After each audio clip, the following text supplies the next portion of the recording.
Isang nakakagulat na balita ang gamulat sa publiko nang aminin ni Sunshine Cruz ang tungkol sa umano'y relasyon nila ni Atong Ang.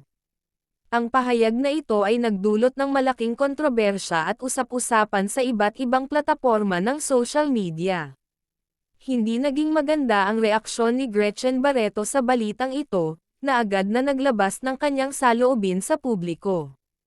Ikinagalit ni Gretchen ang naturang balita, lalo na't matagal nang may ugnayan sila ni Atong Ang. Ayon kay Gretchen, tila hindi siya nabigyan ng respeto sa biglaang pag-amin ni Sunshine. Maraming netizen ang nagbigay ng kani-kanilang opinyon ukol sa isyu, na nagresulta sa mainit na palitan ng komento online.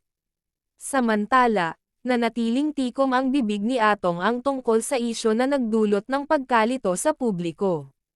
May mga nagsasabing posibleng maling interpretasyon lamang ang naging batayan ng balita.